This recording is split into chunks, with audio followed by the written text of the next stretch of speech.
Hi guys, I'm Brad Rope, and to my right we've got Peter Howcrow here. We're here at Maroubra Lifeguard headquarters. I've been working at Maroubra, Coogee and Clovelly Beach, which is a part of the Randwick City Council, for 17 years. And Peter here to my right has been working with Randwick Council on the beaches for 37 years. So you could imagine over our years together, how much stuff we've been involved in, and how many good things and bad things we've actually seen at the beach.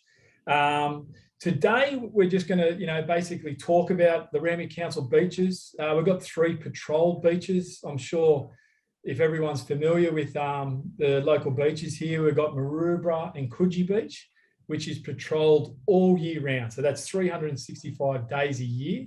And then we also have Clovelly Beach, which is north of Coogee Beach. And that's patrolled seasonally. So we finish up there around the start of May, and we open back up around early September, which, we just had our first weekend last weekend. And with how hot the weather's been, we've already dealt with a lot of incidents. At the Randwick Council here, we don't just work at our patrolled beaches, but we actually respond to 8 beaches.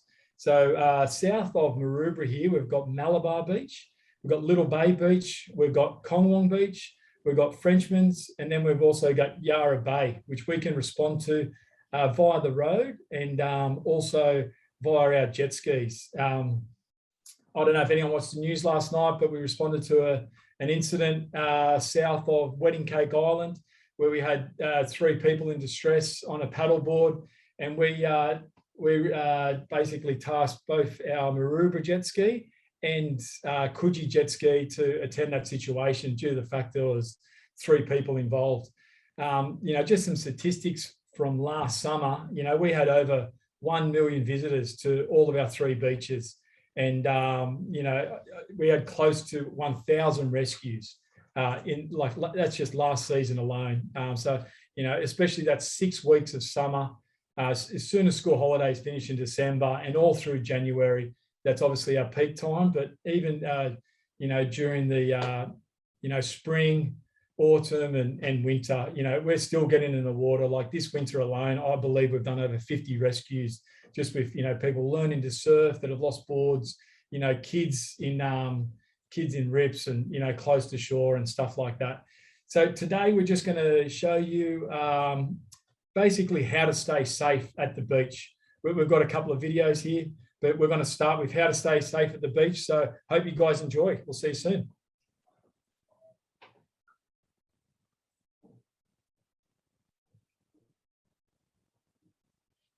If you're visiting Randwick City's beaches this summer, here's 4 surf safety tips we'd like you to remember.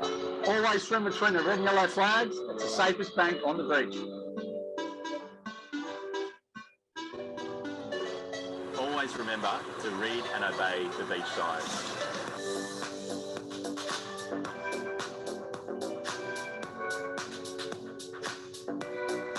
Never swim alone or outside of patrolling hours.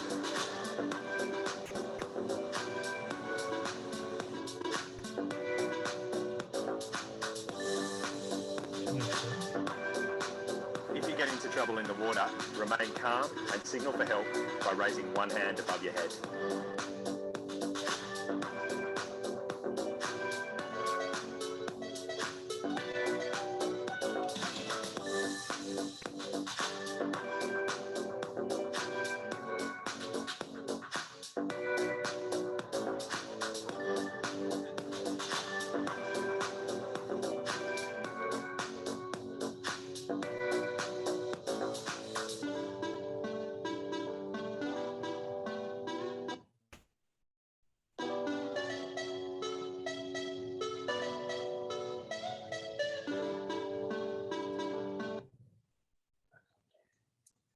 Alrighty, so that was a couple of my colleagues there just showing how to stay safe at the beach. That video there was filmed at Maroubra Beach, so hopefully everyone took stuff on board there. What I didn't really talk about before was as lifeguards for the council, we're at the beach every single day of the year, obviously at Maroubra and Coogee. We also have volunteers that come and help us out on weekends and public holidays in the summer months. You've probably already seen them. You know, they wear the red and yellow stuff, and they're located on the beach, and they assist us throughout the summer, which, you know, is a great help for us and, you know, keeping the community safe. The next video that we've got for you guys today is basically showing you, like, every season we have to train and pass fitness tests, and you know, also have to be recertified with our first aids. Yeah, it's basically a day in the life of becoming a lifeguard and staying certified as a lifeguard. So I'll push you back onto this video. Cheers, guys. Hi, I'm Jake from Randwick City Council Lifeguards, and today we are doing our annual lifeguard training. So these training days we do quite regularly. Their supervisors organise it for us every couple of months, but our main days are once annually for all the lifeguards to come in and re-qualify for the year. The 3 teams train in medical techniques, whether that's advanced resuscitation, defibrillator, and minor first aid with pain management. We also do some jet ski training with our rescue techniques, and we also, the other group will also do ATV and quad bike training. And today we got 2 races. So the first one is an 800-metre full swim, and we have to complete that under 14 minutes. And the second one is an ocean M circuit. The M circuit consists of a 400-metre swim, a 100-metre run, a 400-metre swim, followed by a 400-metre run, and then we repeat that twice.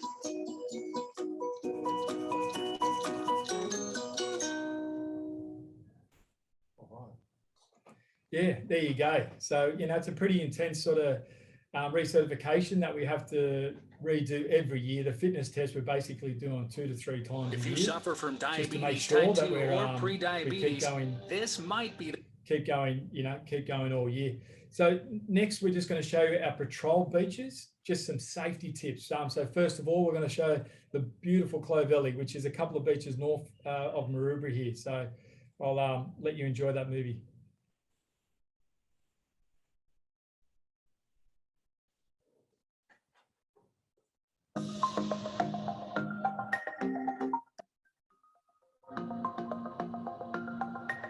Clovelly, there are some unique features which make swimming here dangerous at times. Right now, today, on the low tide, things to look out for are exposed rocks. It's very, very shallow when entering and exiting water. So things like slippery rocks, sea urchins. We strongly advise not to dive in, just slowly get in and out.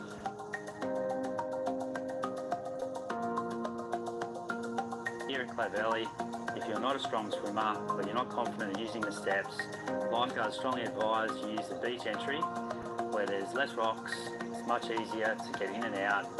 You can judge exactly how deep you want to go, the water will be calmer. Always swim inside the bay, do not try and go out past the break wall. There's a lot of shallow rocks and current, often hard to get back in.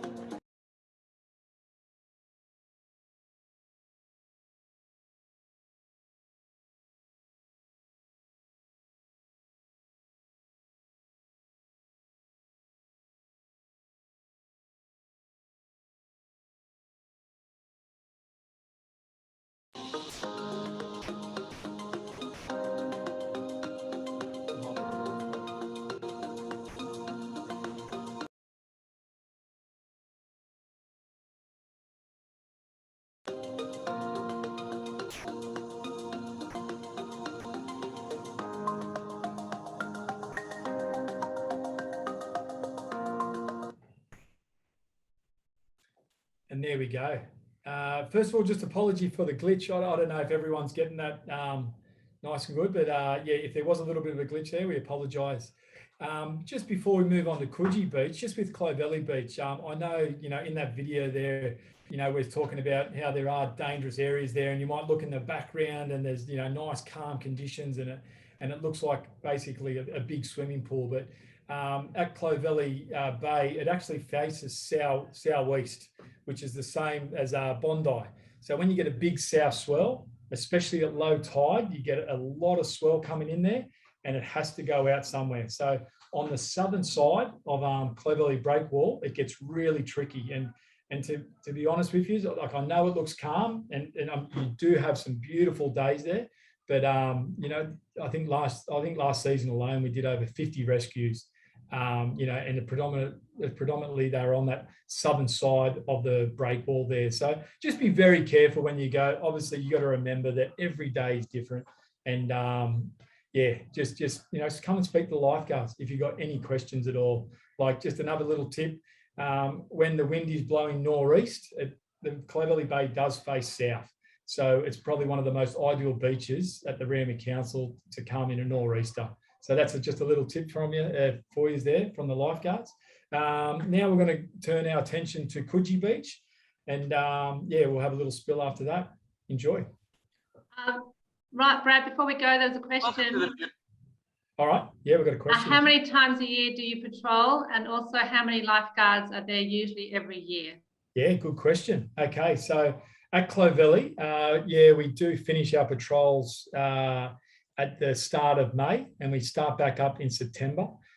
We have 2 lifeguards every day we patrol at Clovelly. And on the weekends and public holidays, we also have lifesavers that come and volunteer their time to assist us and, you know, help us with the first aids and stuff like that. So, yeah, good question.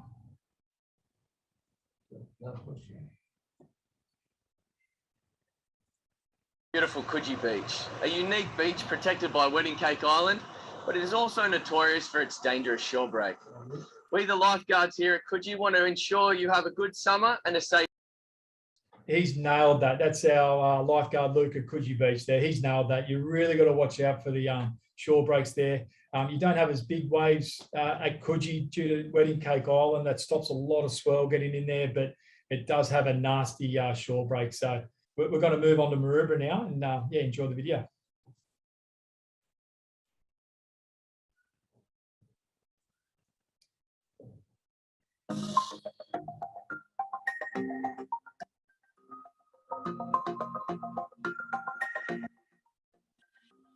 Here at Maroubra Beach, we have permanent rips located at the north and the south end of our beach. We also have a number of rips that may appear throughout the day at any given time.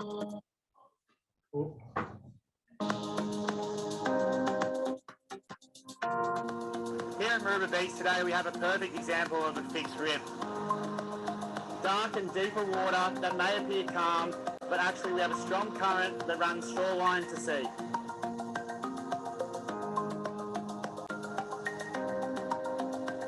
Water depth can be very deceiving throughout the day. Lifeguards recommend for your own safety to take caution when entering and exiting the water at all times.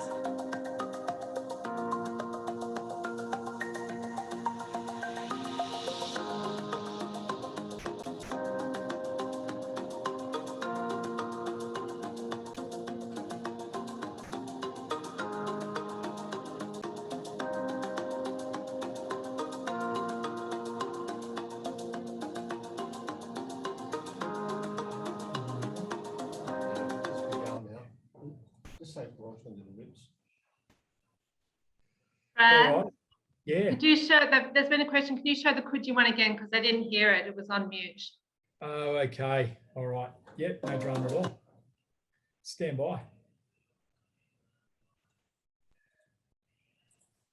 And there's a...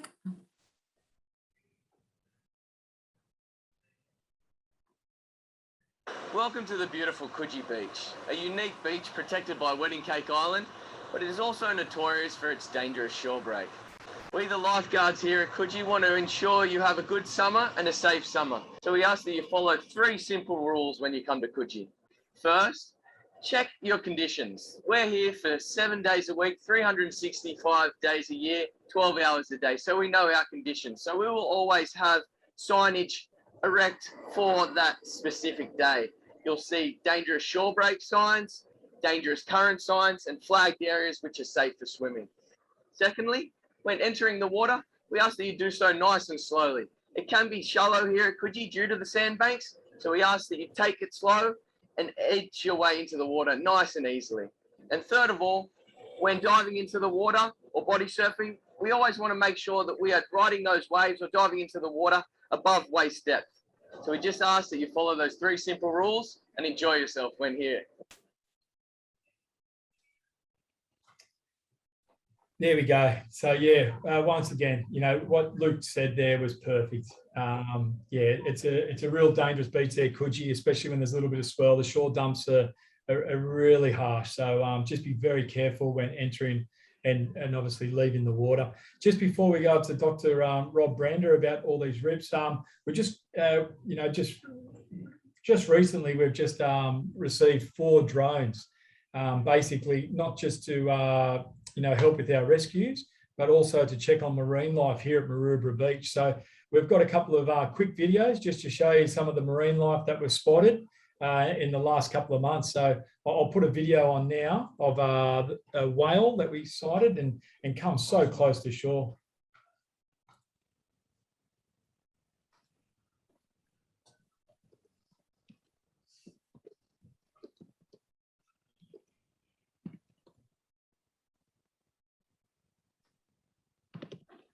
Yeah, so that's some of the footage there, and you can see how close he is, and like he's inside the bay there. Like I think the next little scene, he's basically, you know, 50 meters away from swimmers. So yeah, it was. If they watch now. Yeah. Yeah, make sure you're watching now, because yeah, this is what happens. And when we got the drone up, and it was just amazing footage.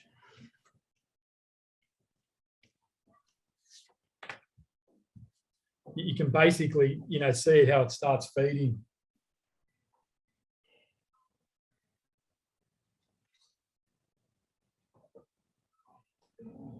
You know, we do get, you know, whales that migrate, and they, you know, they stay out past the headlands and stuff like that. But yeah, for it to come in and start feeding, especially when we had the drone up, yeah, it was amazing footage. And if you keep watching here, you'll see how close it actually, yeah, gets to the beach. But this is the big benefit now of, you know, drones. Like we obviously get tasked as soon as someone sees anything in the water, we get a call, and, you know, for us to be able to, you know, get our pilots and, you know, put it up in the air, launch the drone and be able to get footage like this is amazing. And obviously if it's just a seal or a stingray or something that's not really harmful, we can calm everything down too, because normally everyone thinks as soon as there's marine life in the water, it's always a shark, you know. So, you know, we can at least investigate and confirm exactly what it is. Yeah. So that's the whale feeding at Maroubra. We've just got one more video. I'm sure everyone out here wants to see a shark in the water, and we've just got a little bit of a footage of a shark that's, yeah, we spotted just off Maroubra. It's a hammerhead shark, so they're not in the top 4 of sharks in the way of for us to close the beach. You know, if we spotted a marine life like a shark or something like that, we will toss the jet ski out and basically push it out to sea. But, you know, we're not inclined to close the beach if there's you know, a harmless, or he's not in the top 4 category. You can see here, this is pretty far out to sea as well. So we don't really want to deter anyone from coming and swimming on our beautiful beaches. But, you know, obviously this is where they live, and this is some amazing footage that we've got over time.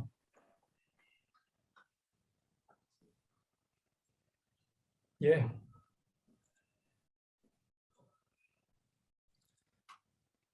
And I suppose that's, yeah, enough of the sharks and whales. And yeah, we'd just like to say thank you so much from Maroubra Beach here. I hope you enjoy the rest of your time, especially Rob Brander. He's amazing. He helps us out, you know, with identifying rips and, you know, things to look for and what not to look for and stuff like that. So love you all, guys. Brad, sorry, before you go, there's just a couple more questions. Sorry. Yeah. Why are flags at Coogee always positioned in front of the life-saving headquarters? Are there other places on the beach safe to swim? Yeah, absolutely. Look, every day, you know, for instance, here at Maroubra, in the last 2 days, we've repositioned the flags 3 times. It's all because of changing conditions. Predominantly at Coogee, you know, especially with the beach being, you know, enclosed, and we don't really get too much swell. We can have a really large area to look after the swimmers at Coogee Beach. Look, you know, over my years at Coogee Beach, you know, we've had it at the northern end of the beach, sometimes with a nor'east swell. That's definitely the most suitable place. Yes, but we try and have a nice big area just really to cater for swimming. We just find at the northern end sometimes it's just too close to the rocks, especially if there's a little bit of south swell and stuff like that. We try and get it right in the middle of the beach where our lifeguard office is located. Okay, great. Thank you. And just two more very quickly. Are drones available at all three beaches, and how often does Marn Pool get cleaned? Yeah, that's a good question. I can answer with the drones. Due to CASA regulations, we can't fly our drones at Coogee or Clovelly due to the flight path. But at Maroubra Beach, we can try and do three surveillance sort of flights a day, looking for marine life, and obviously assisting us with rescues. With Marn Pool, the amenities get cleaned every day, and it's a tidal pool, so the ocean does the cleaning for us. If there is a build-up of moss over the stairs, the council will come and clean the stairs so people don't slip over. So that's as far as council cleaning the pool and the amenities. Fabulous, thank you. Okay, over to you, Rob. Okay. Thanks, guys. Yeah, thanks, guys. And I've worked with lifeguards, professional lifeguards, for almost 30 years here, and I've worked with the Randwick lifeguards, and they're great. And you folks are in very safe hands when you visit any of the Randwick beaches. All right. So next part of the talk, I'm just going to share my screen, and we'll get started. So if somebody could just, Helen, can you see that? Yes, I can see that, Rob. Okay. Yep. Now, so thanks for showing up. I'm going to give a talk called The Science of the Surf. What you can see here, this is a talk I've given, gosh, for almost 20 years, and it's really, teaching you everything I can about beaches in 1 hour, and with a strong beach safety theme. And I'm from the University of New South Wales. We created this UNSW beach safety research group last year, and that's what we do. We do research on beach safety to try and understand what we can do to make our beaches safer. And I have my own Science of the Surf community education program, and this is part of it. And I've been doing this around with council for almost 15 years, so I'm very grateful to them. They always keep asking me back. Now, this is interesting. We were just talking about drones with the lifeguards. This is a picture taken from a drone at Maroubra, funnily enough, on the very last day before we went into lockdown. I had my students at the beach. We were doing some exercises. We threw in the purple dye, and Duncan, one of the lifeguards, who's actually in one of the videos, said, "Oh, put up the drone and film it." And what you can see here is a rip current going out and then turning the corner. And this purple dye that I put into rip currents is really useful, because rip currents, as you'll find out in this talk, are the biggest hazard on our coast. But a lot of people have trouble understanding what they are or have trouble seeing them. And the dye is a really neat way of bringing that rip current to life. And I will show you some more footage of these dye releases later on. Now, I've got the nickname Dr. Rip over the years because mostly the professional lifeguards saw me do this stuff, put dye in rips, and they give everyone nicknames, and I just became Dr. Rip. So there's lots of themes in this talk, but I'll just start off a little bit about beach safety. Now, is this menu showing up on everyone's screens up here? No? Try to see if I can get rid of it, but I can't. Anyway. My menu. Okay, good. So the main thing we're told, as you just heard, when we go to a beach, is to swim between the red and yellow flags. And we really should do that. But one of the problems is when you get a busy beach, and this is Bondi Beach, it's very difficult to see the flags. There's actually some flags there, and there's some flags there. But if you can't see them, sometimes you can't find them. And what often happens at Bondi anyway, you get a lot of tourists at Bondi, is people jump off the 380 bus, they go straight down on the beach, they can't be bothered walking all the way down to the beach to the flags. They go for a swim, they get stuck in a rip, and they end up on Bondi Rescue.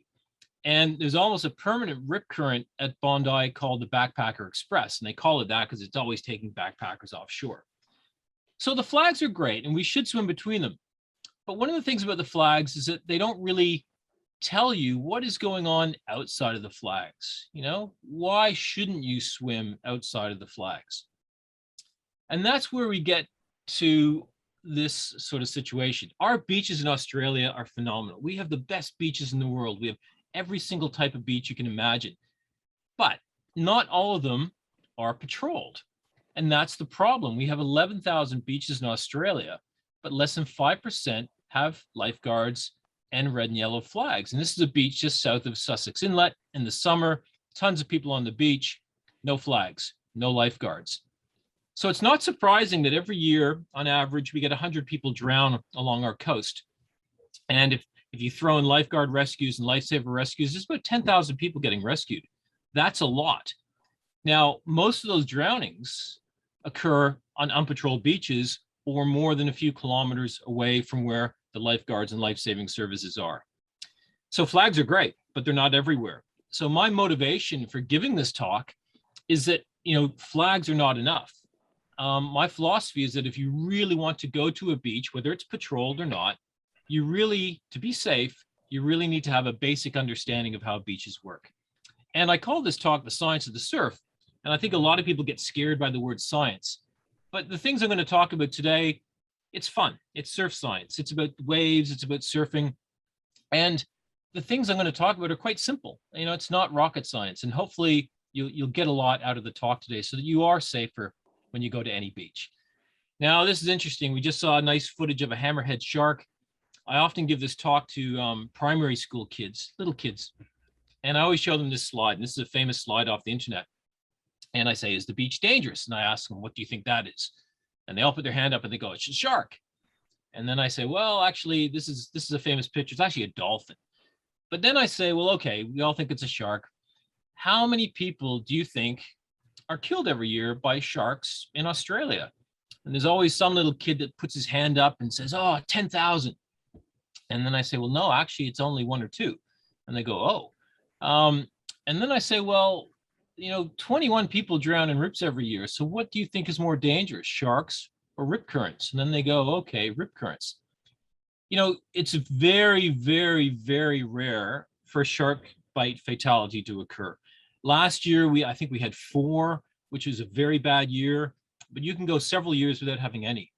And yet they've just invested $21 million into strategies to try and stop shark attacks, yet they haven't invested $20 million into rip currents, which are a far, far more dangerous hazard. So when I go swimming, I don't really worry about sharks, but I really do worry about rip currents. Now, another thing we do to make our beaches safe, we have lifeguards, we have flags, we often put up signs, danger, dangerous rips. That's great if you actually understand what a rip current is. But we've done studies of people who go to the beach, and most people don't really have a great understanding, and they certainly don't know how to spot one. So you'd read that sign, you'd go, dangerous rip. It's okay, yep, but it doesn't really help you. It's just words. So signs aren't particularly effective. Some signs are better than others. This is a sign I took on a beach in Hawaii when I went there for a vacation years ago. And this is a famous beach that you have to hike to. And when you get there, you're hot, you're sweaty, you want to go for a swim, and it's rough. And there's no lifeguards, but people swim anyway, and they drown. And every time they drown, they get ticked off the list. So 5, 10, 15, 20, 82 people at that one beach have drowned. Now, I don't actually think that's true. I think they're just doing that to scare people, but it probably works. So that's a good sign. And this is the sign you don't want to see, right? You want to go to the beach, you want to have fun, and you want to come home. You don't want to stay there forever. And that's what the theme of this talk is. I want you folks to be safe when you go to the beach. Now, it's interesting, right? Normally when I give these talks in person or even online, you never really get surfers or surf lifesavers show up because they think, well, we already know this stuff. And I think, okay, that's fine. But I always think it's dangerous to think you know everything about something. I've been studying oceans and beaches and waves for almost 30 years, probably longer, and I'm still learning things every day. But if you think, well, who are the experts when you go to the beach? And lifeguards are the experts and surfers are experts, most of them, because surfers like to go in the water they like to surf every day. And what surfers often do when the waves are big is instead of paddling out through the white water, which is really hard and tiring, is they go to the edge of the rock platform and they jump in. And that gets them out the back really quick. And that's what this guy is trying to do. This is actually in the northern beaches at DY. except he's got his timing all wrong because there's a massive wave coming and he's just going to get slammed. So he's got nowhere to go. And he disappears for a while, and then he starts bouncing around on the rocks, which is no fun. But when this guy got up, he didn't first check himself for cuts and scrapes. First thing he did was he picked up his board and he checked for dings. So at least he was a surfer with some credibility. But even surfers, experienced surfers, get into trouble. And if you ever watch Bondi Rescue, which my kids love watching and most kids seem to love watching, there was a lifeguard on that show called Rod Kerr. And he was one of the older lifeguards, excellent lifeguard. He was also used to be a professional surfer, and he was ranked number 6 in the world. But I used to live around Bondi, and twice I've seen Rod rescued by helicopter when the waves are too big. He doesn't mention that in the show, but even lifeguards will get, and the Randwick lifeguards will say the same thing. They get into situations where it's difficult, right? So, you know, you might have your kids in nippers and you think, oh, we're fine, we do nippers. But there's always more you can learn about the ocean, and you really need to respect the ocean, and you really need to respect the waves. So the opposite is true. You know, people who don't go to the ocean or the beach very much, they generally don't have particularly good understanding of what's going on. And here's an example. So I lived in New Zealand for a few years, many years ago, and there's a famous beach in New Zealand called Hotwater Beach. And maybe you've been there. It's on the North Island. And Hotwater Beach is famous because at low tide, there's these natural hot springs which bubble up through the sand, and people bring their spades and shovels and they dig a hole, and it's like having a nice jacuzzi. So we showed up and it was flat calm, beautiful day, which was actually kind of unusual. And I took this picture because I wanted to show my students that if you look closely, you can see that the water looks different. Here it's smooth, there it's smooth, but here it's a bit bumpy and ripply. And that was the rip current. Now, the question you may ask yourself before I said that, does it look safe to swim? And most people would probably say, yeah, look, it's nice, it's sunny, it's flat, it looks great. But there's rocks around, okay? And whenever you get rocks around, rocks can affect how the waves break, and they can actually create these gentle little rip currents which are flowing offshore, and it makes the surface look bumpy. Now, I didn't think anything of it because the rip was so slow. To me, it wasn't a big deal. So we went swimming further down the beach here, and after a while, we heard some shouts. And I swam out, and there was a younger guy holding up an older man who had clearly drowned. And I was a lifesaver at the time. It was my first time being in that situation. It was very scary. It was awful. We got him to the beach, and it was a popular tourist beach. There was doctors around, you know, people performed CPR, but they couldn't save him. And it turns out he was a German tourist. He was there with his wife and his grandkids. And you just thought, how did this happen? It was a beautiful day. But the creepy thing was, this is a while ago, when I got my pictures developed, that was the man who drowned. As it turned out, he got caught in this rip current. He drifted offshore. He couldn't swim. He panicked and he drowned. And I just remember thinking, how did this happen on a day like that? And before that accident happened, I'd actually taken pictures of the signs they had up warning people about rip currents. And they had signs in English, and they had signs in different languages, including German. And he was from Germany. So this is what I mean about signs are not particularly helpful. Now, as it turns out, that beach is quite dangerous. And that was, I think, the 3rd drowning that year at that beach. And every year they get a few drownings. So you'd think they'd do something about it. Well, 10 years after that happened, we went back on vacation, my wife and I, and that same sign was still there, except now it's overgrown by vegetation. But what they've done is they put a new sign up, and it says, this beach has severe rips and can be dangerous, different languages. That's great, except that this sign is not very helpful. And it's not very helpful because it's all words. And it assumes that people actually understand what rips are. It assumes that they know how to spot them. It assumes what they need to do when they get caught in a rip, but it doesn't have any of that information. So you would walk straight past that sign and just not really get anything out of it, and it's kind of useless. And this is a picture that was sent to me from the Hotwater Beach Lifeguards. They eventually established a lifeguard service there a few years ago. And there's the rock, and you can see there's actually a rip current going out here and a rip current going out here. It's an extremely dangerous location. There's another rip going out here. Just crazy. So that's a bit of an introduction about the whole beach safety theme and why it's important to understand beach safety and rip currents, and I'll get back to that. But this talk is also about how beaches work, and there's a lot about beaches that I think is really cool and exciting and just interesting to know. And one thing I find interesting is, why do we have beaches? Now, these are some of the eastern suburbs beaches taken from the plane. And, you know, when we're allowed to fly again, this is why you should always get a window seat, because you can see cool stuff. And there's Coogee Beach, and there's Bronte, Tamarama, and Bondi. And one thing I find amazing is you know, when you're standing on Coogee or Maroubra or Bondi, you think, oh yeah, there's lots of sand here. But when you look at it from above, there really isn't a lot of sand on our beaches. But that sand's pretty valuable to us.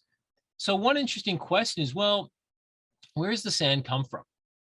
Now, if you've spent any time along the coast, you notice there's a lot of rocks around, and you might think, well, those rocks are all sandstone, and when sandstone breaks down, you get little grains of sand, so the rocks must be eroding and the sand's ending up on the beach.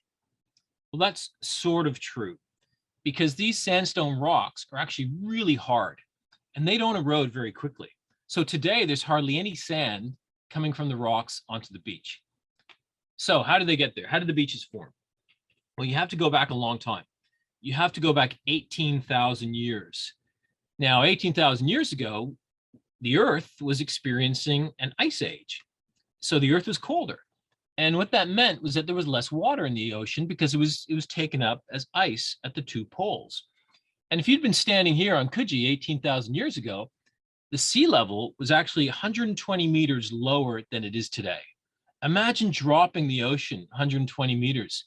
Everything looked completely different. Our beaches were about 20 kilometers offshore. Sydney Harbor was dry. You could walk to Tasmania if you felt like it. And we had a different climate. We had a lot more rain. When you get rain, you get big rivers. So we had all these rivers flowing, carrying sand from the outback, literally, dumping that sand onto that coastline.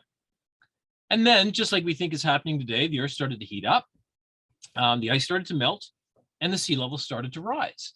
And as it rose really fast, and it basically pushed and bulldozed all that sand into all the old river valleys. So all of the beaches in Sydney are all old ancient river valleys. And the sand that's sitting there is the same sand that's been there for about 6,500 years. Now, it's not being added to, but we take it away, right? Every time you come home and you shake out your towel and your causey, that sand's not coming back. So I guess the message there is that, you know, we need to look after our beaches. Our beaches are sensitive. That, you know, there's not as much sand as you think, and we need to look after them. The other reason that makes our beaches sensitive is that every now and then we get big waves, and I'm talking massive waves. Now, this is North Bondi, and this looks particularly impressive, but we get these storms called East Coast cyclones. We get them every now and then, and we can get waves that are 6 meters, 8 meters high, and it's pretty dramatic stuff. And when we get these East Coast lows, there was a big one in June 2016, and Narrabeen and Coleroy Beach in the northern beaches got hammered, or a section of it did, and you had houses being damaged, you had this pool on the beach. And then not this winter, but the winter before, we had another East Coast low, and you had houses on the Central Coast at Wamberal Beach just being damaged. One simple rule to remember is that when we get these big storm waves, and we're supposed to have some big waves this afternoon and tonight because we've got a very strong southerly coming. It's not an East Coast low, but big waves nevertheless. When you get really big waves, they will take sand from the beach and dump it offshore. The good news is that the normal waves that we get are really good at bringing the sand back. So we do get damage, sometimes really significant damage from big storms, but beaches will generally recover. What's interesting about this is what happened last year. This is a picture from the same beach in 1978. And some of the coastal scientists have worked it out that this house collapse is the exact same location as this house. So the same history repeats itself 40 years later. But beaches will recover. Now, if you look at a local example, eastern suburbs, if you ever do the Bronte to Bondi walk, once you get past Tamarama, you'll take the coastal path, and behind me is Tamarama, and around the corner is kind of Bondi. And there's a nice little beach here called Mackenzie's. Now, Mackenzie's sometimes has sand, sometimes it doesn't. I took this picture a long time ago, 1997, nice little beach. And then we had a storm, and we had big waves. about 3 meters, which is not unusual. And basically 4 days later, the beach was gone. And it took that beach almost 10 years to recover. It was there for summer, then another storm, boom, it's gone again. And something similar actually happens to the north end of Maroubra, right? Sometimes there's a nice sandy beach there, sometimes there's just rocks. So this sort of thing does happen. Beaches change. And this was, Mackenzie's recovering a few years after those pictures. So beaches change, and what really changes beaches are waves. So that's what I'm going to start talking about now, is waves. And for a bit of fun, I'm going to show you a movie that was, it's an old one now. It was taken from a helicopter off the coast of Hawaii at a famous surf break called Jaws. And just watch how big it gets. And at the time, this was the biggest wave ever surfed, and it's in slow motion. And these waves are so big that they have to get towed. They can't paddle in. They have to get towed in by jet ski.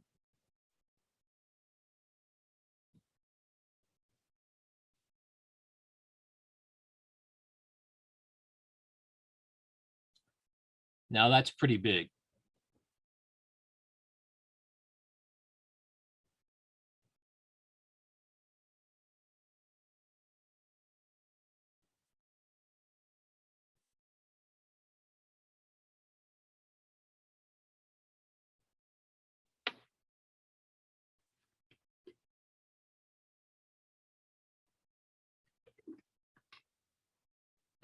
And this is on YouTube. It's called the Billabong Odyssey. There was a boat going around the world making a documentary trying to find the biggest wave, which must have been fun until they had to do this.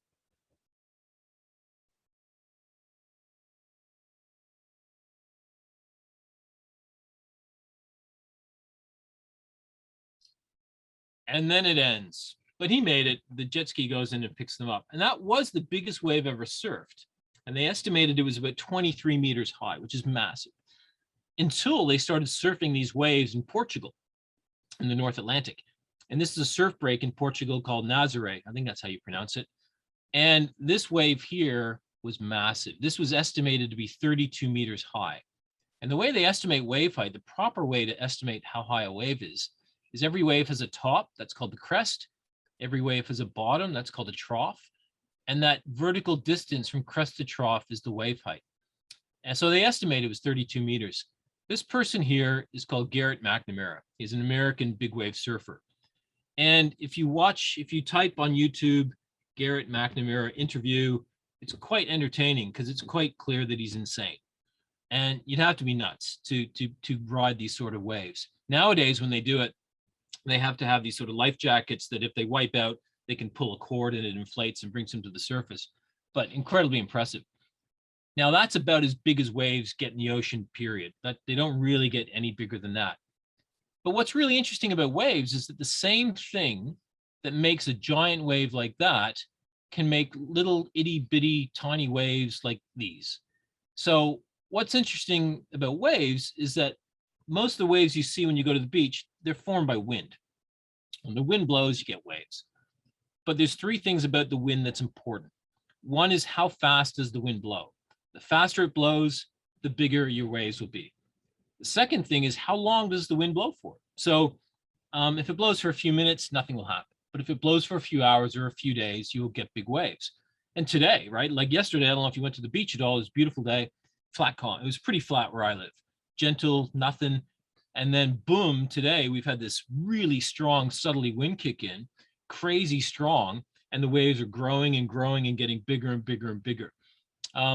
So it really depends on how fast the wind is blowing and how long it blows for, but also the distance over the water that the wind can blow across. So in this lake, you can get gale force winds blowing for months and you will never get big waves because waves need room to grow. But in the ocean, we've got thousands of kilometers for the wind to blow across, and yeah, you get big waves. So this is what's happening today. There's different types of waves. Wind waves are when you can actually see the waves being formed by the wind right in front of your eyes. So the wind's strong, you're getting lots of white caps. These waves are really messy and choppy, and surfers hate them, right? And that's exactly what's happening today. If you do have ocean views, you drive by a beach, look at it, you just see white capping everywhere. So really messy waves. Now, in the middle of the ocean, the same thing happens. You get storms, and it's windy, so you get these big, messy wind waves form. But the ocean doesn't like to be messy. The ocean actually likes to be nice and neat and organized.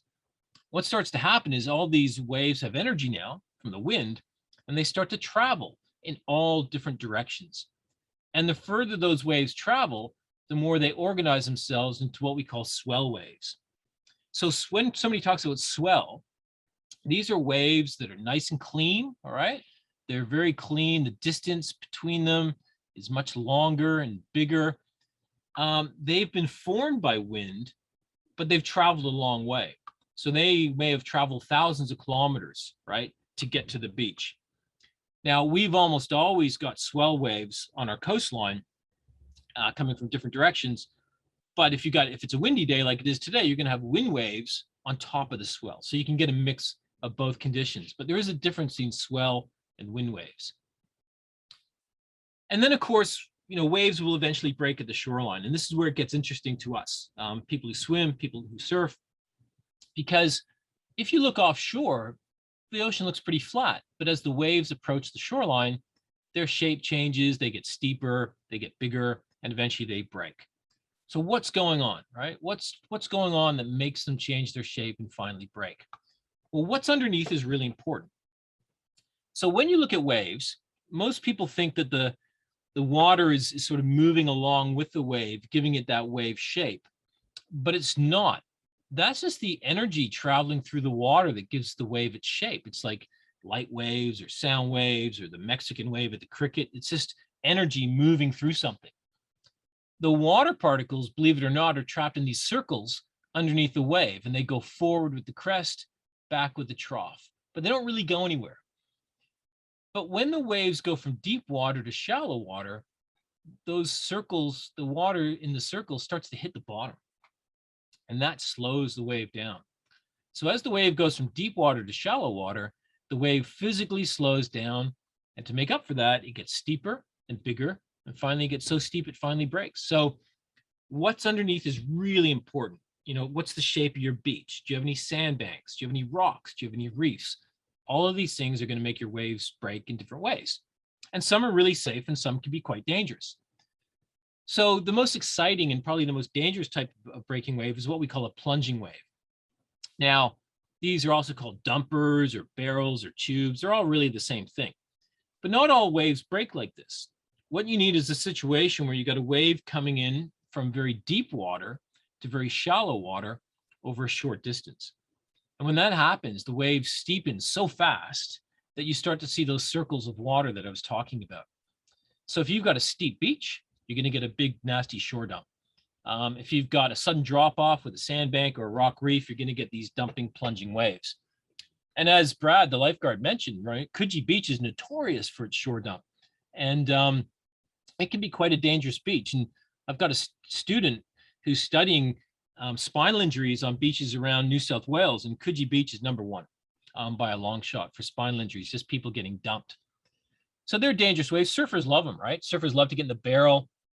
So here's somebody surfing the Balmy off of Gordon's Bay, and that's a rock, and he's about to get smashed into it. Here's your dumping wave. These guys think it's hilarious, but it's really dangerous. And you'll often see surfers wearing helmets, right? Because they don't want to get smashed into this hard and shallow bottom. And here's another example. This is a great photo. It's old. I scanned it out of a surfing magazine, Tracks magazine. And this is a famous surf break in Tahiti called Chaupo. Now, Tahiti is in, if you know your geography, the middle of the South Pacific. And basically, it's a coral reef. This is coral. Right here, it's the drop off, and it's about 300 meters deep. Right there, that's coral. It's maybe half a meter deep. So these big waves come in from deep water to shallow water. They slow down so fast, they form this big, thick wedge that curls over and crashes down. Incredibly impressive, but also very dangerous. And if you ever get on YouTube and watch a video called, just type in T, it's like TEAHUPO. It's amazing, amazing footage. But that's extreme. And we don't really get that at our beaches. But what we do get at Lake Coogee is this nasty shore dump. And these shore dumps are like an explosion of energy. And what you don't want is that exploding on your head or ramming you into the bottom. And I often see people body surfing with their arms behind their back, riding the wave, their head sticking out. You know, maybe they've done that all their lives, but it's pretty risky because all it takes is one mistake and boom, your head goes into the bed. And it's kind of like driving without a seatbelt. You're much better off body surfing with one arm or two arms out in front of you. So if you go over, you hit your arms and not your head. This is really good body surfing style. One arm out helps you catch the wave and ride it as well. This person may look slightly familiar. It's Barack Obama, who used to be president of the United States because he grew up in Hawaii and he knows how to body surf, which is great. But like I mentioned, Coogee is notorious for its shore dumps. If you want to go in and you're walking in and you see a wave like this dumping, you got to get your timing right. And if you're standing there and this wave is about to smash into you, don't just stand there. You need to get under. It sounds like the worst thing to do, but you really do need to get under and lay flat. And actually, you won't feel nearly as much as the impact. And once you get out, you can have a great swim, no problem, but then you got to come back in. And the main rule here is don't turn your back on the waves. Get your timing right. And the lifeguards often deal with whiplash injuries. People aren't paying attention what's behind them. They get hit from behind, their head goes back or they get smashed face forward, right? You really got to keep your wits about you when you're going in and out of shore dumps. Now, another type of breaking wave, which is much, much safer, is what we call a spilling wave. And on a spilling wave, they're very common. They can happen on nice flat beaches, right? If you've got a nice flat section of beach, the waves come in, they slow down gently, they steepen gently, and they break gently. And the top of the wave just kind of crumbles and starts spilling down. So if you're standing here and you see all this white water coming towards you, you don't have to panic. All you need to do is duck under the water. It's called duck diving. And whoosh, that white water is going to go over your head, no problem. And these waves are really good for learning how to surf. And guaranteed, when you see those learn to surf courses or classes going on beaches, they have found the flattest part of the beach where you're going to get a lot of these nice, gentle spilling waves because they're a lot of fun. They're a lot of fun to surf on and much, much safer. So we get a lot of plunging and they can be big as well, right? So there's somebody in the water, there's a wave just starting to spill. It doesn't matter how big the wave is. What's important is what's the shape of the beach? Is it flat or is it steep? So we get a lot of dumping waves, we get a lot of spilling waves, but we also get a lot of these waves. And they're called surging waves, but I also call them sneaky waves because they don't plunge, they don't spill, they just sort of bulge up like this and they kind of collapse and they rush up the beach really fast and then they rush back really fast. And you might say, well, so what?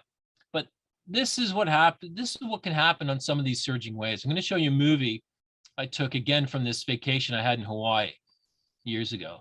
And watch what happens. A little wave comes in, starts rushing up the beach. People start to lose their footing, getting knocked over. Next one comes in. It's not very big. And then this kept happening and people, they started laughing and joking and then somebody got hurt and it wasn't so much fun. These little surging waves pack a wallop. And if they can knock over adults, they can easily knock over little kids who start rolling up and down the beach like bowling balls and can go under the water. And it can be pretty scary.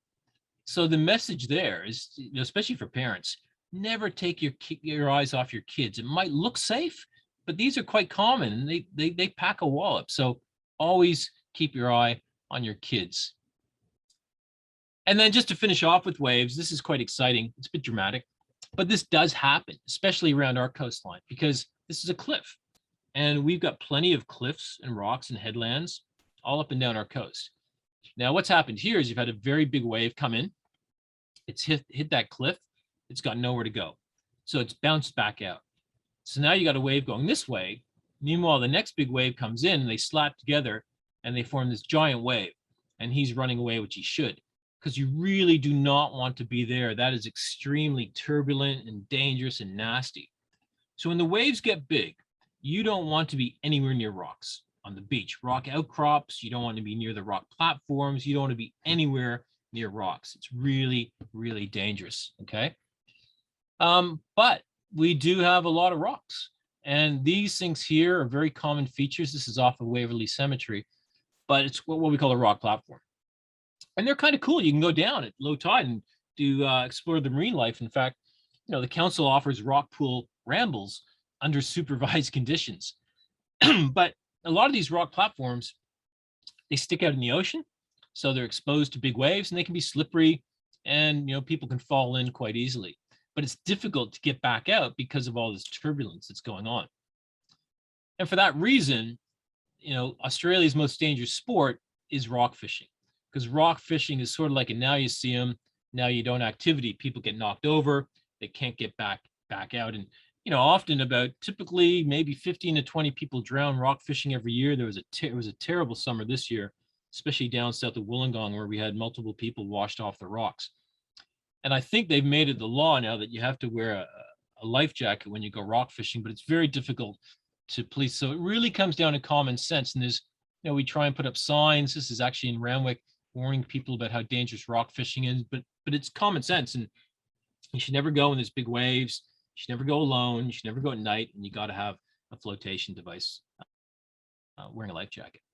Okay, so let's move on from waves, but waves are super important.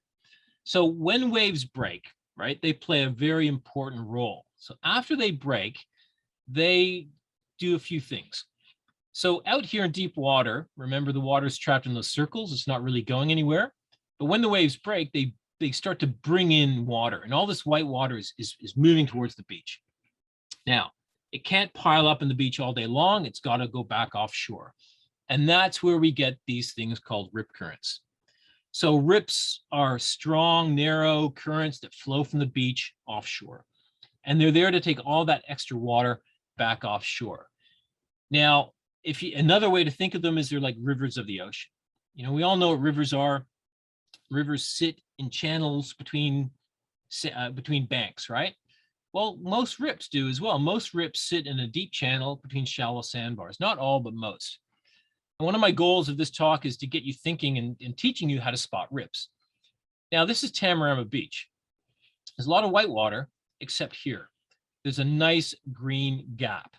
That green gap is your rip current. It almost looks like a green path going out through the white water.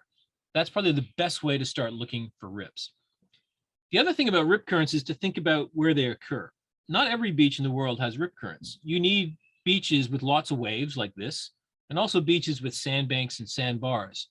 And if you got that combination, you're going to get rips.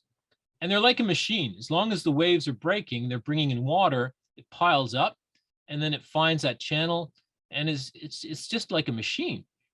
And you're not going to be able to swim against that. So there's so much water moving out that if you're swimming backwards, unless you're a really good swimmer, you're not going to beat that.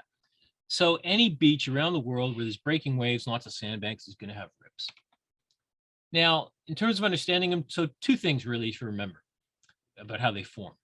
Waves break in shallow water. So you got white water here, it's a shallow sandbank. You got white water here, it's a shallow sandbank as well. Waves don't break as much in deeper water. So you don't see any waves breaking out here because it's deep. And you also don't see any waves breaking here because it's what we call a deep channel or a gutter or a trough. So the waves break in the shallow sandbar, the water piles up near the beach, and then it starts to flow downhill. And that's all that rips do. They're all about breaking waves, and they're just taking that extra water from the beach back offshore. And they don't go too far out. They go about this far, maybe a little bit further, and then they stop. So, and you can see the green gap. But one of the things about rips that makes them dangerous is they actually look like nice places to swim. And this is the problem.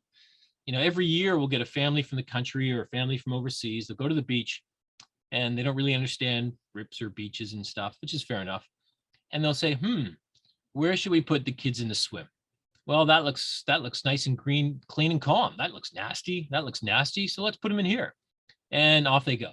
And then the parents jump in and off they go as well. So it's really dangerous, the fact that rips look like safe water. And here's where I also mentioned boogie boarding. We do a lot of rescues of, not me, but lifeguards do a lot of rescues of boogie boarders who are not wearing flippers. So if you're on a boogie board without flippers and you're in a rip, you might as well put up a sail and head offshore because the rip is going to grab you, it's going to grab your board, and off you go. But if you're wearing flippers, you can kick and you can go anywhere you like. You can go against the rip, you can go this way, that way. And flippers are what help you catch waves when you're boogie boarding. So lifeguards are always doing rescues of people out here stuck in their boogie boards. They can't go anywhere because they haven't got flippers. If that happens to you, make sure you always hold onto your board. A lot of times people just throw their board away because they're panicking. No, hold on to your board because it's giving you something to stay afloat on.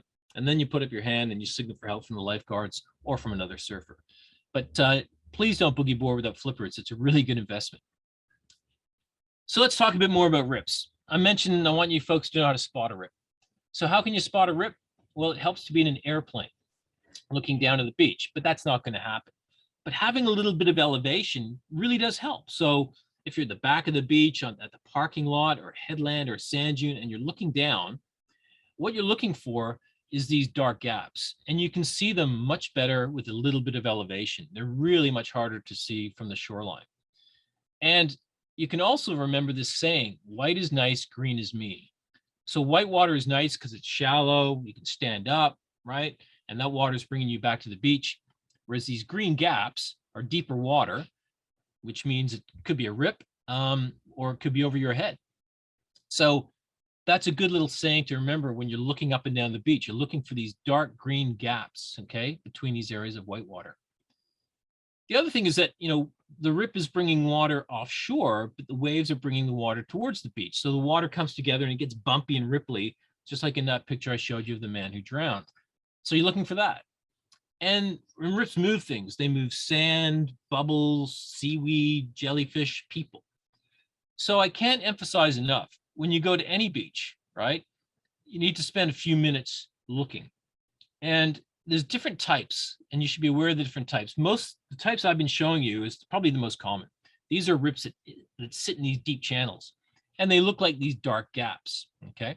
So they're channelized rips, and they can be in the same place for days and weeks. They don't really shift around that much. So here's a couple of examples. This is down near me, Stanwell Park Beach. You got waves breaking there, and there's your rip in the gap, and you can also see it's bumpy and ripply. Now look how far offshore it goes. The waves aren't that big, but that rip would take you out to there. So there you can see the different texture. You can also look along the beach, right? These channel rips, they carve out the beach and they create these little bowls. And there you can see the dark gap. There's another one going out there. So if you look along the beach, you're looking for stuff that's different. Well, that's different, right? There must be a reason for that. Oh, look, there's a dark gap. Must be a rip. But the thing is, I also want to say it's not, you don't become an expert spotting rips overnight. I'm showing you very kind of easy examples. This one, you can see the dark gap there, but a few seconds later, it was all white water, which is why I mentioned before, when you go to any beach, spend several minutes scanning up and down, looking. And you're looking for, there's the dark gap there. A few seconds later, it's white water. A few seconds later, there's this dark gap. If that dark gap keeps reappearing in the same place, chances are that's a rip current, but you got to spend some time. So here's an example. This is just some footage I took at the beach near me.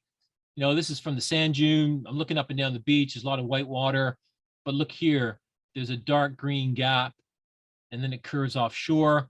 There's some surfers there. They're about to jump into that rip. That's a rip current, right? It's narrow, green path. And if you look closely, you can see the water draining out towards it. So that's what you're looking for. You're scanning up and down, trying to find rips. Now, the cool thing about the purple dye, if we'd been at the beach today, I would have done a dye release, but we obviously aren't, but I can show you plenty of pictures. The dye shows some cool things about how rips behave. Now, pretend there was no dye in this picture. You've got an area of white water there, and then you got a green gap. So I've put in the dye here. Now, what's happening is the waves are breaking. They're pushing all the water to the beach. It's piling up, and this rip is flowing along the beach. And rips often start by flowing along the beach. And then it finds that deep channel, and it goes straight offshore. Now, and it's quite narrow. Now, two things. One, not all rips go straight, right? Rips can go at angles. They can do crazy S-bends. They can do all sorts of stuff. But this one went straight. And two, this one's quite narrow. They're not always this narrow, but this one was. Now, a lot of people will tell you that rips will always take you out into the middle of the ocean. And sometimes they take you a little bit further. But this one actually went in a complete circle because rips are there to take all that water from the beach back offshore. And once they've done that, they slow down and the water comes back in with the waves. And you can see that with this dye release. And we've done plenty of dye releases where this happens. So the implication here is, well, that doesn't look particularly scary. So if you had done nothing else but just stayed afloat, you would have had a nice little ride, but in a few minutes, you would have ended up standing safe and sound in the sandbar. So if you do find yourselves caught in a rip, there's some rules, right? One is don't panic. You know, you should do the opposite of panicking. You should just relax and stay afloat. And that's easier said than done, but trust me, it's the best thing to do. And the reason why you shouldn't panic is a couple of things. One, the rip is not taking you into shark-infested waters, right? You're not going to get eaten by sharks out there. Two, rips do not pull you under the water. Okay, that's a myth. They are just taking you for a ride. And three, there's a really good chance if you do nothing else but just float and conserve your energy, in a couple of minutes, you might be able to stand up safe and sound in the sandbar. So there's lots of reasons why you shouldn't panic, but most people do. And that's the problem. And panicking is the problem because it can change your breathing and you know, you can drown in 30 seconds because of panicking. You don't, just treat it like a ride. Don't swim against it, but that's also what people do. You know, they're not really paying attention. They're standing in the sand here, then they float for a little bit. And before you know it, they're out here and they can't touch the bottom. And people ask me all the time, what does it feel like to be in a rip current? Well, it doesn't feel like anything, right? You're just going with the flow. It's only when you look back at the beach and you notice you're a long way out that you go, oh, how did I get here? And most people start to swim back to the beach against the rip. And then you're going to get tired. And you might swim faster and you get tired and then you can start to get scared and you start to panic. So don't swim against it. The best thing always is just to stay afloat. Even if you're not a particularly good swimmer, right? Tread water, lie on your back or whatever, conserve your energy and say, okay, I'm stuck in a rip. I'm just going to float, but you must signal for help. And the lifeguard videos mention that. They're looking for an arm up. You know, if there's no lifeguards around, well, you shouldn't have been swimming, but there's usually surfers around. But you got to tell somebody, hey, can you come get me, right? So signal for help. If you're a really good swimmer, right, you can swim out of these things. And my advice there is, one, make sure you're a good swimmer and slowly start to swim. Don't sprint, but slowly start to swim towards the white water. White is nice. If you can see waves breaking, it means it's shallower, you can probably stand up.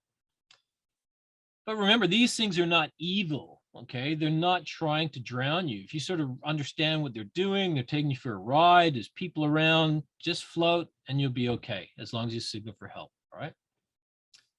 Another important message is that often what we're finding is that a lot of people are drowning because they're on an unpatrolled beach, there's no lifeguards, and they see somebody in the water in trouble. And it could be a family member, it could be a child or a relative, whatever. And what do? They rush in. My advice to you, if you see somebody in trouble in the water in a rip current, don't rush in. You need to slow down, okay? You need to take 10 seconds and think, even if it's your child, right? Is there somebody who can phone 000? Is there somebody who can run and get a lifeguard?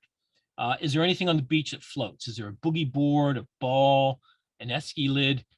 But if you just rush in, you're already panicking. And it's often the person who rushes in that ends up drowning because they're already panicking. They're already exhausted when they get to that person. If you're going to go in, make sure you grab something that floats so you can both hold on to that. I can't emphasize this enough. Those extra 10 seconds aren't going to make that much of a difference. But if you do the right thing and call for help and get something that floats, that will make a big difference. Okay, so this is kind of neat. We've been doing experiments on how rip currents flow for many years. We build these things called drifters, and they're designed to float in the water like a person would float. And on the drifter, we put a GPS, just like you have in your car, tells you where you're going, how fast. And we chuck these things in the water into rip currents. Now, this is Bondi. You can see the waves breaking there. There's a rip there, waves breaking there. So we carry them in, and we had hats on in this case because we had GPS in our heads, and we were testing what should you do if you get stuck in a rip. Should you stay afloat or should you swim along parallel to the beach? And there's a nasty rip going out here. So here's some data. This is looking down at the beach. There's the beach there. There's one rip there, another rip there, another one there. And all the black dots are these drifters. And what are they doing? Well, they're mostly going in circles. So that would be you going, oh no, I'm stuck in a rip. Oh, I'm okay. Oh no, I got stuck in the rip again. Oh, I'm back in the sandbar. I'm okay. And that's great. If all rips went in circles, happy days, but they don't. All rips have a nasty habit of suddenly squirting you at the back. And then you're not going to circulate back to the beach. Then you're in trouble and you either have a long swim or you're going to get rescued. So why do they do that? Right? Now, here's an example. This wasn't a particularly big day. We threw in the dye, starts flowing along the beach. And this is why when you're in the water, you should always look back at the beach like at a towel or a tree, something that isn't moving. Because if you notice yourself flowing along the beach, you might be flowing towards a rip. And it's easy to get out here. But if you wait till there, well, that's when the rip really takes off. And it took 90 seconds for the dye to go from here to there. Now, most of that day, the rip had been going in nice circles, but this one kept going. And you'd be stuck out there going, who is that dummy who said, just relax, right? The rip will bring you back. Because once you're out there, you're stuck. And like I said, you have two options, a big swim or getting rescued. Now, what's going on here is that it's all about waves. And waves in the ocean travel in these groups of 3 or 4 bigger waves. We call them wave sets. So it varies. You might get a set come in every couple of minutes, every 10 minutes, every 20 minutes, but you'll get a set of these bigger waves. And when these bigger waves break, they bring in extra water that pumps the rip and pushes it out. It's called a rip pulse. And what I mean is that the rip is flowing steady and maybe you can handle it, but just like that, it'll double in speed. And that's where most people get in trouble. So here's an example. We put in the dye in at Tamarama, didn't really do much. Then a big set came in, and not long after, that rip just took off. And I was there, and it took 10 seconds to go from knee-deep water to way out here by the rocks over your head. So it's another reason why you should always pay attention when you're swimming, right? Even between the flags. When a big set comes in, right, it pays to get back in the shallow water and make sure you're between the flags. So rips are pretty complicated. Rip flow is either going to do two things. It's either going to go in circles, in which case floating is a great strategy to get out of the rip, or it's going to spit you at the back, in which case floating might not be the best strategy, and you got a long swim. But the problem is we don't know what rip flow is going to do, right? Sometimes floating works, sometimes it doesn't work, sometimes swimming parallel works, sometimes it doesn't work. So there's not one single piece of advice I can give you to do in every single rip, other than really relax and signal for help, or don't get in rips in the first place. And that's really a valuable life lesson. Avoid rips, learn how to spot them. And there's different types of rips. There's what we call flash rips. Here's ones at Coogee, right? Flash rips are different. Flash rips don't sit in deep channels. They don't look like dark gaps. They happen when you get a group of big waves come in, a big set comes in, a couple of big waves break, the water piles up and pushes this rip offshore, and it may only last for a couple of minutes, and then it disappears. And then another one may form down here, and then it disappears. And they're called flash rips because they're all over the place. So they're a bit more challenging because they're harder to spot. You really need to be, and they don't last very long. So you really want to avoid swimming on messy days, which is often when they tend to occur. So there's an example of a flash rip at Coogee. Another place you definitely want to avoid swimming at, and the lifeguards mentioned this earlier on, is that, at Maroubra, you've got these permanent rips at both ends. We get these what are called boundary rips against headlands. So if the waves are coming in a certain direction, they're going to push the water along the beach. It's going to hit that headland, and it's got nowhere to go but out. And we give them names. They're there almost all the time. So the Backpacker Express at Bondi, the Manly Escalator, the Bronte Express. You can see the green dark gap there. You really don't want to swim next to headlands ever, okay? Because guaranteed there's almost always a rip there. So avoid those. And avoid swimming next to structures. The exact same thing will happen. The water gets deflected offshore. So there's different rips. Now, I have just given you a whole ton of information about rip currents. There's a lot to understand about rip currents. And I don't expect you to remember it all. But you don't want to get stuck in this rip current. So there's Surf Life Saving Australia has come up with a really good safety campaign called the Think Line, or what is it called? The Think Line. And it's basically this idea that, as soon as you get to the beach, just stop and think. Think about beach safety. draw an imaginary line in the sand and think, well, what am I going to do if somebody gets in trouble? Are there any rips? And I think that's a really good message to always think about beach safety. That's what I've been telling people to do for 30 years, and it's simple. And then a lot of the professional lifeguards are promoting this simple message: float to survive. If you get stuck in a rip current, stay afloat. And that applies to rivers as well. Any water body, stay afloat. So make sure your kids, there's an emphasis on swimming lessons, which is great, but also make sure your kids know how to float. Okay, I'm just going to finish up quickly just talking about beaches. So no two beaches are exactly the same. They're all different. And the reason is they've got different ingredients. And one ingredient is the sand size. Now, if you pick up a handful of sand on a beach and it's really fine and powdery, that beach is going to be kind of flat. If your sand is coarse and gravelly or shelly or rocky, your beach is going to be steep. And you can see the difference on this beach. So the sand size is really important to giving the beaches their shapes. And that can affect what the waves do and the types of currents that you get.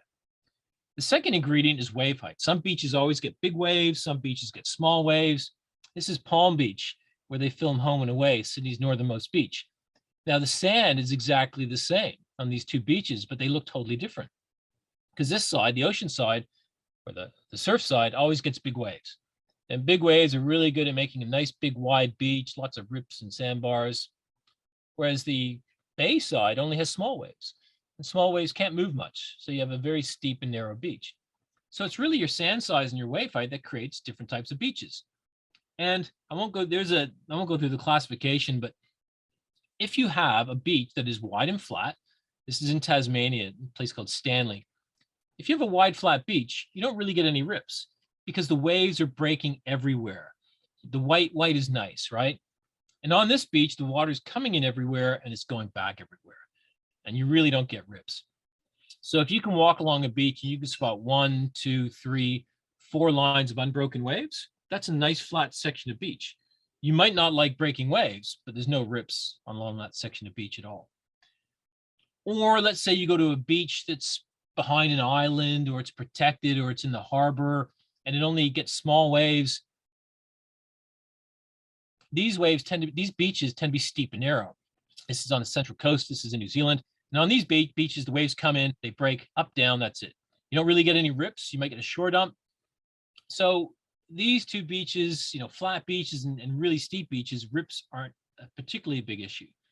But most of our surf beaches have a mixture of sandbars and rips, and they change all the time.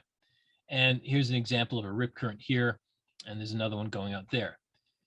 So beaches like Maroubra and Bondi constantly changing with the waves. And this is how most beaches behave. So we showed up when we were going to measure this rip current here, this little dark gap, sandbar there. And then we had a big storm. And when you get big storms, it chews up the beach and it takes the sand offshore and it rearranges the beach. So a few days later, about 4 days later, this is what the beach looked like. Totally different. You had a sandbar here and you had a rip going out through there. Then the waves got smaller, and small waves bring sand back to the beach. So the sandbars started to move back to the beach and your rip was still there. And the waves got smaller and the sand kept coming and joined the beach. And there's your rip there. And then eventually the waves got so small, it filled in the beach, or the sandbars filled in the beach, and eventually that rip disappeared. Now that took 2 weeks. Now you could go to the beach tomorrow and there could be a rip current there. Come back in 2 weeks. It might be over here. It might be over here, might be in the same place. We don't know because it all depends on what the waves are doing, which depends on the weather, which, as you know, is totally mixed up. So we can't predict how beaches are going to change in the future, which is why, again, it's important to be able to spot rip currents because they can move from place to place. Now, this is a question, maybe I'll ask this during the question time at the end, which is in a couple of minutes. We've got 3 long beaches in the eastern suburbs. We've got Maroubra, Coogee, and Bondi. They all have the same sand, but Bondi and Maroubra are surfing beaches, and they have rips and sandbars. But Coogee is not a surfing beach, really. It's steep and narrow, looks totally different. And maybe in the question period, somebody can say, tell me, why is Coogee different? Last little safety tip, blue bottles, right? I don't know if you've ever been stung by blue bottles, but that sting can be pretty painful. You don't want to get stung. This is a close-up of them on the beach. What stings you with blue bottles is not their bubble. It's this massive tentacles that hangs down beneath them. And my safety advice for avoiding getting stung with blue bottles is before you go swimming, look in the beach. And if there's a whole bunch of them washed up on the beach, they're probably in the water. So be extra, extra careful. Now, if you do get stung, the best thing to do is to get those tentacles off of you right away, right? Adults have thicker fingers, so get an adult to do it and pull the tentacles off because they're still stinging you. And then in terms of treatment, warm water as much as you can stand. But the reality is it's going to hurt for a couple hours. And so just don't get stung. Keep your eyes open, right? They're either on the beach and look for those bubbles sticking above the water surface level. They tend to come in during the summer when we get really strong wind from the northeast that lasts a couple of days. That's when they come in. All righty, I've given you a ton of information. You can go to my website if you would like more information, called scienceofthesurf.com. I am actually in the process of totally revamping it, but there's lots of YouTube videos about rips and waves. There's a Rip of the Month feature I've been doing for about 12 years. Every month I put a picture of a rip up and talk about it. I did have a book, but all this stuff, it's out of print now, but there is an ebook version. That's pretty much what this talk is all about. Facebook page, but I'm not the only source of information. Recently, I've been involved in making some rip current documentaries that are very, very good. One was done on the National Geographic channel called Rip Current Heroes. There's a new one coming out called Rip Current Rescue soon. We have made a website called ripcurrentsafety.com. I won't go to it now because of the time, but I think this is the best source of rip current information and safety information. It's got clips from the documentaries. Go to that website if you want to learn about rips. It's brilliant.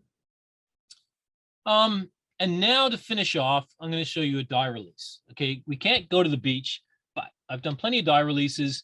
I'm not going to show you this one from Maroubra. I'm going to show you one that was done from a beach near where I live called Stanwell Park. It's a drone, and drones are amazing for this stuff. So there's me. I just put in some dye there. I'm just going to jump ahead. And it's slowly moving from left to right. And that's how rips start. They slowly start moving from left to right. And here you can get out of it pretty quick, right? Because it's slow. And then I believe I ran down here and I put some dye in there. But this is what we call the main part of the rip. And once the dye gets into that, that is where the rip is sitting in that channel. It's getting squeezed and it really starts to take off. Now, the amazing thing about rips is that even though you can see all the waves coming in, even though there's all these waves coming in, that rip is strong enough that it's moving out against those breaking waves. Just incredible. And you can see also the green gap, right? It's not correct to say that waves never break in rips because they do, but that green gap certainly stands out because it's a deeper channel. And you can see just in the last 15, 20 seconds, the dye has gone from here to here. Now, this is a pretty, Stanwell Park Beach is a big, nasty beach. And look how far, this one's going straight offshore. I'll just jump ahead, keep going.